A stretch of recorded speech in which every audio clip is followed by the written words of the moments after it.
Friends, we have another juicy episode coming straight your way. We are talking about how dating can be draining, but it doesn't need to be. So I did a really good job before my current situation of really going into dating with like different mindsets, different ways, having different behavior into it, dating different kinds of men, showing up differently, communicating differently, to basically figure out how to do it in a way where I stay in the feeling of like calm, not attached, feeling secure, feeling peaceful. My brain isn't fucking being bombarded by thoughts all day, not obsessing over my phone, all that kind of stuff. I did it all. I tried it all, whatever. And I was able to come to basically this situation and this embodiment. I'm not going to give you the answer on it because you got to pay for that. Embodiment, not like an obituary, you got to pay for it, but like that's where the value comes in paying for something of mine.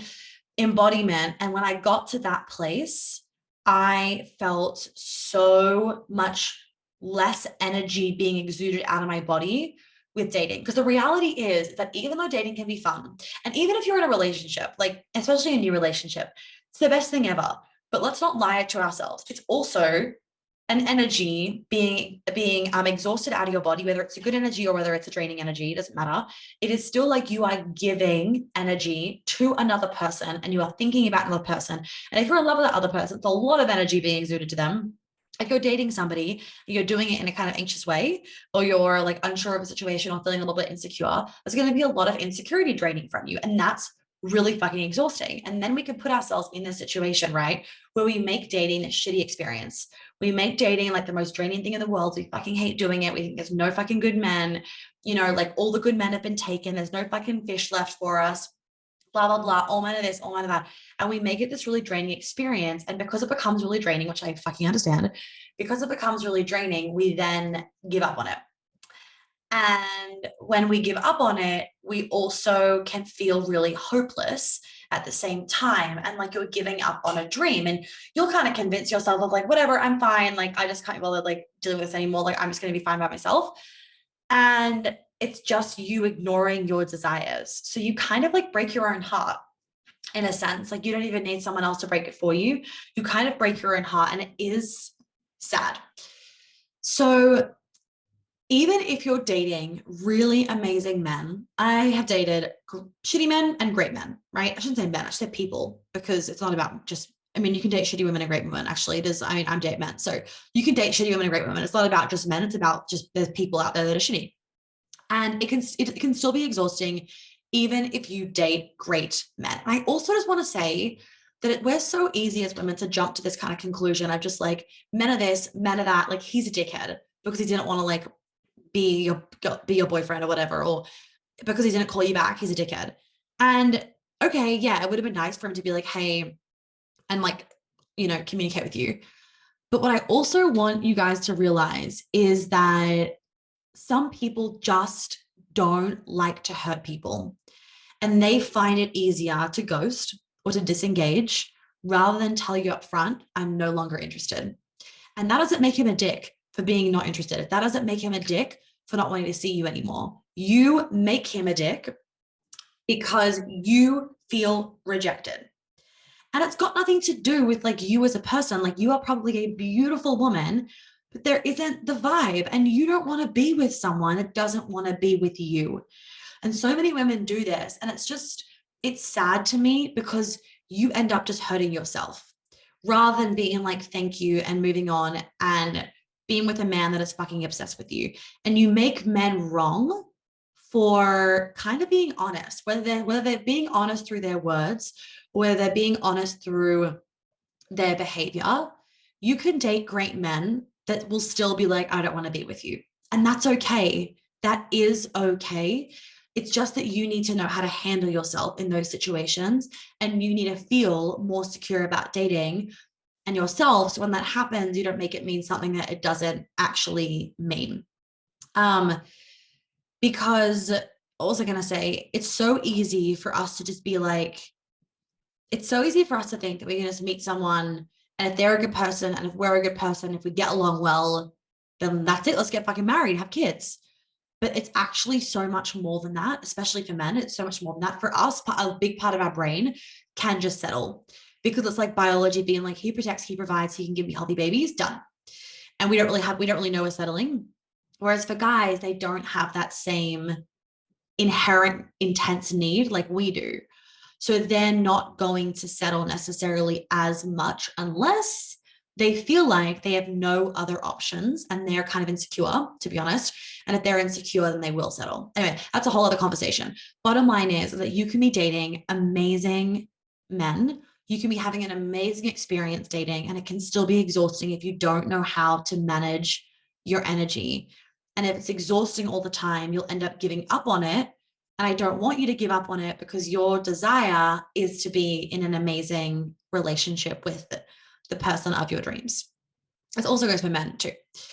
So as women, this is more of an episode of women, I will say, but like men would actually learn a lot from this. So FYI men, as women, we do get attached, especially if sex is involved. I don't care what you say. I'd be lying to myself if I said that I didn't get attached. Yes, I've had just sex with guys, and I am very aware of like it's just sex. And I am still a little bit attached. It doesn't mean that I'm like sad if they don't text me. It doesn't mean that I'm sad if they don't text me the next day. I'm like, no, that was the fucking agreement. It's not about that, but it's still like this part of you that feels kind of like empty almost, or like you'd be really happy if he texted you. So when you keep having these like mini heartbreaks because you keep getting attached to people, whether you're dating them and you get emotionally attached, or whether you get kind of physically attached because you have sex with them, you are not being truthful with yourself if you're telling yourself that you don't care. And a lot of women tell themselves they don't care. But if you're wanting the relationship and yet you keep engaging in like half-assed things, then like you're not truly wanting a relationship, if that makes sense. Like there are so many little behaviors that women do. It's fucking hilarious, not hilarious, interesting. There are so many like tiny behaviors that women do that you probably have no idea that you're doing. And I'm like, there's a reason why you don't want a relationship. There's another one. There's another one. Like you are sabotaging your ability to have the relationship. It takes commitment to yourself. I did an Instagram story on this the other day. It fucking takes commitment to actually be like, this is what I want, and then go after it. Most of you say this is what I want, and then you won't actually do it because you weren't like, for example, you'll be like, I really fucking want this. There'll be an opportunity. Like I'll hand you an opportunity of like, here you go, we can find it, or we can get it for you. And then you'll be like, oh, actually, I don't want that badly. You're like, oh, I can do it myself. It's like, well, how's that worked? So many of you, I bet you $1 million, you are like, I deeply want this amazing fucking healthy relationship. And at the same time, trigger warning, you won't invest in your future. Like you won't invest in it. And so as a result, you will continue to have a very draining experience from dating. And then you will hit rock bottom, and then you'll come crying. And it's like, you could avoid that so much earlier, because I do want you guys to understand that biologically, as women, we get more attached because our brain is like, I need to be provided. I need to be protected for. This man does that. Boom, fucking done. And then also, if you meet somebody that you have a trauma bond with, I mean, good fucking luck to you if you don't know how to embody commitment to yourself. Like, good fucking luck. I've had plenty of trauma bonds in my life because I didn't know how to fucking do this. Now that I do it, I wouldn't fucking entertain that shit. If someone handed me $1 million for it, I wouldn't fucking entertain it, because I realize how damaging it is to you, to your energy, to your environment, to your other relationships in your life, all that kind of stuff. It is a lot of energy. It is a lot when you are giving someone your energy. It is a lot of energy when you go out on dates, when you come home late, when you are constantly talking about yourself and asking questions. It is a lot of energy. So if you are not using your energy productively, it's very easy for you to feel scarcity around dating. Now, for many of us, we talk about scarcity when it comes to money, but we don't talk about scarcity when it comes to love and dating.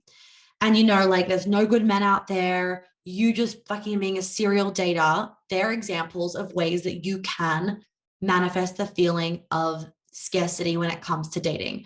There are a few different ways that it can manifest. I'll go over them in masterclass, but if you are feeling scarcity around men and around dating, that's also not going to help you to feel empowered, positive, confident about your romantic future. And you can change that. Even if you're like, well, it actually is a fact. There's like no, it's, there's majority of men in, there's 4-to-1 man in Vancouver. Well, how do you say it? There's like a 4-to-1 ratio of women to men in Vancouver. And I'm like, I don't care about the fucking ratio. If you keep telling yourself that, that's what you're going to get, because you put yourself in scarcity. I don't give a fuck about a ratio. I give a fuck about you feeling excited, hopeful, peaceful, calm, pumped, whatever, about your romantic future. And I care about you feeling like you are in the feminine and not having to be in the masculine in dating. So if you're also getting drained all the time from dating, it's telling me that you are giving way too much, that you are kind of being in your masculine. So getting into your feminine when you're dating will, 1, give you greater success. 2, you'll meet better fucking men. 3, you'll feel better looked after. And 4, you won't feel so drained, which is kind of a vibe, right? And then you'll be happier because you're like, I'm in my fucking feminine. I'm in my masculine all day, right?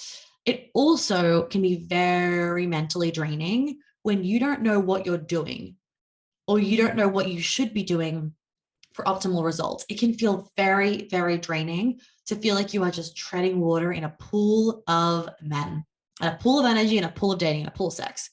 It can feel very draining. And it can be it could actually just be fucking bad for your adrenals. But like, side note is that when you don't know how to do anything, you drain your energy and you waste so much of your time. Like, you could spend 3 more years fucking around and then figuring this out yourself if you wanted to. Or you could spend 2 hours and then save those 3 years to be on fucking holidays with your man. Or you could come to those 2 hours and then save 3 years of draining your energy all the time. When you understand something, it and then know how to embody it and X, Y, and Z, it allows you to condense time, and it allows you to like quantum leap, right? It allows you to quantum leap because you're no longer you're no longer wasting time on something that you could get from somebody else, implement it straight away, and then have those 3 years of your life back. Like, how many of us have had moments where you're like, I wish I knew this sooner. I wish I didn't waste 3 fucking years or a year or whatever doing the wrong thing. I wish I knew this sooner. So many of us have that. There's things that I can say about myself. I wish I knew that sooner, because then you would feel like you didn't waste your time. So I don't want any of you to feel like you've been wasting your time. So opportunity is here. Join the Embodiment of Dating Masterclass so that you have all the things that you need to condense time, quantum leap, and get the results that you want. Okay, the next thing also is that men and women, you guys have probably listened to the episode about how men and women date differently, but knowing men and understanding men, understanding the biology of men, and understanding your biology as a woman and the differences will change your fucking life. It'll help you to get optimal results, and it will help it to be less draining, because you can then play to their biology and you can play to your own biology, and you can stop kind of making things a you thing or a them thing and make it more of like a biology thing. So there's a lot less blame, and therefore you can play it a little bit more logical, so you don't get as attached as quickly as well, which is also a really important piece in you making the process feel easier and more peaceful. Like, if you're constantly getting attached to people, like I said before, you're constantly going to have these mini heartbreaks because you get attached because you don't understand, 1, how to not get attached, 2, what's actually happening when you get attached, and 3, how and why you don't actually like him. It's just your biology doing certain things. She'll explain in the masterclass, doing certain things to make you think that you like him. So I've got a few really good fucking tools that help me so much in not getting attached and actually being way smarter when dating, and not just getting like looped up in a fucking sex craze where I was just addicted to the sex, basically, or addicted to the hormone release. And then I also want to say, I'm going to do a whole episode on the like COVID stuff, is that since COVID, for a lot of us, our nervous systems are sitting at this like baseline of constant stress. And so the littlest things can just like tip us over the edge. And as a result, like like a lot of us are just like in this constant state of subconscious stress. So then what happens is that we are so sensitive and so exhausted, and we get very sensitive and exhausted very quickly. And we really want to ensure that we are eliminating extra stress. I don't want you to start to resent dating. That's not a fucking vibe. And I definitely do not want you to be constantly feeling like you're on these emotional roller coasters and these highs and lows because you can't regulate your nervous system because you're so exhausted by the stress of the last 2 years, right? This is like really important stuff. And our hormones have heavily been affected by this like constant stress from COVID. So it is a really important thing to understand, because I also don't want you like, I don't want you to resent dating either and the whole process of it, because you find it so exhausting and you find it so emotionally draining because of like, you know, it can be a very emotionally draining experience for some of us if we don't know how to like play the game right.